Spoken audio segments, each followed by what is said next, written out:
Okay, so today I'm going to be adjusting my sway bar end lengths, which when I put them on I did it incorrectly and I made them too long, and I don't think they're just not done right. So the best way to do this is to have the car on its own weight, basically on ramps or on a rack, but I don't have that. So what I'm doing is I'm measuring from the center of the hub to the fender while the car's on the ground, and I'm going to jack up both rotors at the same time, wheels off and everything, and then adjust them both, make them as close as I can to being perfect.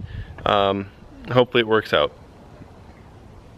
So what I did was, when the car was on the ground, it's on list now, but I measured from basically right there to the end of this fender. It's 12.5 inches. So what I'm going to do is take the wheel off, jack up the rotor until the center of the hub is 12.5 inches from the fender liner again, and then I'm going to use this jack and do this side. That way I can keep the end lengths consistent and get them set. So I'm going to get to that. Alright, so here's the tape measure. It's just approximate. You can kind of see it's in the middle right there. And then fender, 14 inches. So I got to jack this up to 12.5. So it's going to go up about 1.5 inches there. And then we're going to adjust the sway bars on each side. So there we go.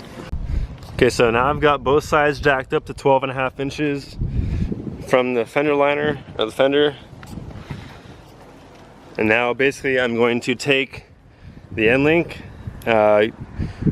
make it the size that will best slip into the holes without any stress on it, and I'm going to take it back out and measure and make that other one the exact same and install them both at the same time. So I'm going to start measuring that out. Okay, so I got the end links off, adjusted them, and after I looked at them more, I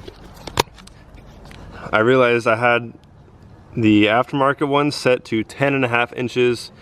After adjusting them properly, they come out to 12.25. So they were way too short. This is the stock one right here for comparison. It's gonna be just barely shorter than that guy. So now I'm looking forward to putting him back on here. Everything's still loaded. This should help reduce body roll. Any noises, I hope, should go away.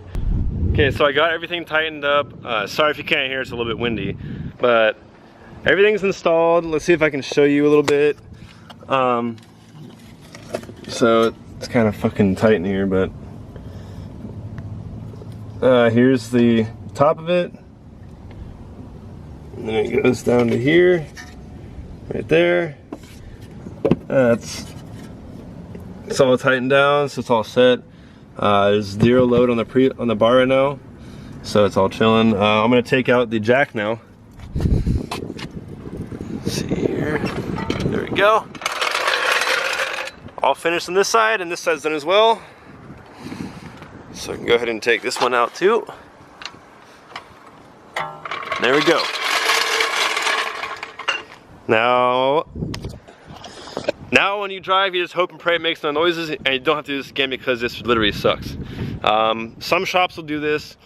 I don't know if they include it in alignment. A few shops I called were kind of iffy on it, so I kind of took it into my own hands. This is about as accurate as I could get with what I have. If I had ramps, I don't know if it would really be easier because the tires would be in the way. And so that's gonna be that for today. Like I said, I do have a second thing to install, but that'll be a separate video. But I appreciate you checking this out. If you have any questions about doing this yourself, be sure to ask me. Not all cars are the same. This is mainly for BMWs. My sway bar, it's different. Trevor said his FRS sway bar didn't look exactly like mine at all. So be sure to research your specific car, and you should be able to get it set yourself. But again, thanks for checking out this video. Be sure to comment below, follow me on social media, check out my brand, everything like that, and I'll see you next video.